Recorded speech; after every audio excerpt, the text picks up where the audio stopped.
Hi, and thanks for logging on to the Daily DVAR halacha. And here's a brand new halacha for you, and it's for Monday, the 24th day of August. Here we go.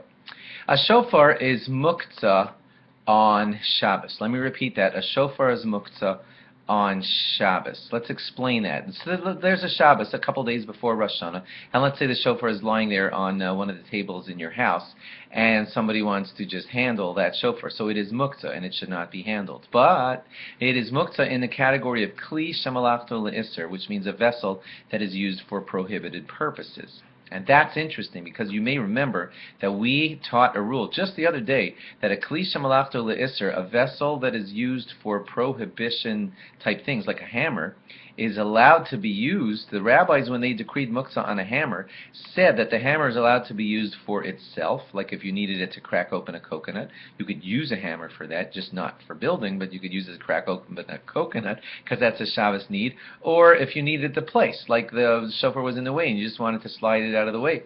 So again, kli shemalachto le'isser, things that fall under that category like a hammer, can be handled if you need to use them for themselves or for their place. So a shofar could have a for itself use, like, I know this would sound weird, but you wanted to pour liquids into it so that they could be funneled onto something else.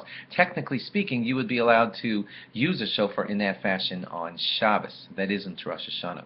Also, I guess more practically, you are also allowed to move a kli shemalachto le'isser for its place. So if the shofar was in the way somewhere on the Shabbos before Rosh Hashanah, you could move it out of the way because a kli shemalachto le'isser is allowed to be moved for its place. Hope that wasn't too complicated.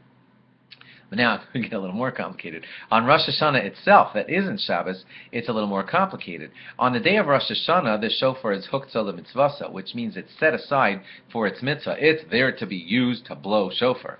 So anything related to blowing shofar, like bringing it to shul to blow it, and all that kind of stuff, assuming that there's an eruv, so that's going to be allowed because you need to do that for the shofar blowing.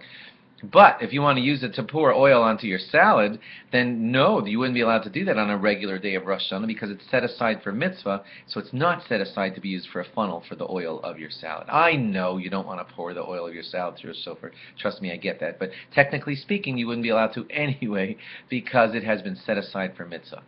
Ladies are exempt from the mitzvah of shofar, and that's because it's a positive command tied to time, and ladies are exempt from positive commands tied to time. But many ladies choose to do the mitzvah of shofar, and they get the mitzvah of the shofar. They just don't have to.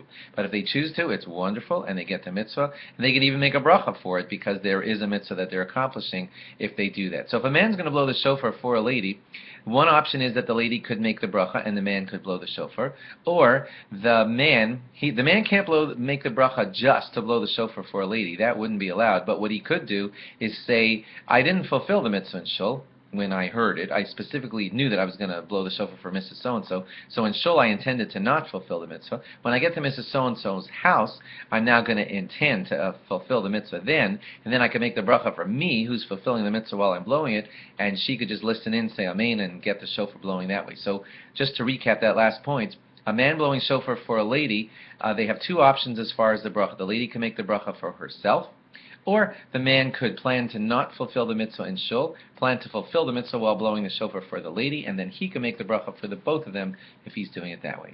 Hope that wasn't too confusing, and I know I have to talk fast to get it all in. Thanks for logging on. Log on again tomorrow for more. Bye-bye.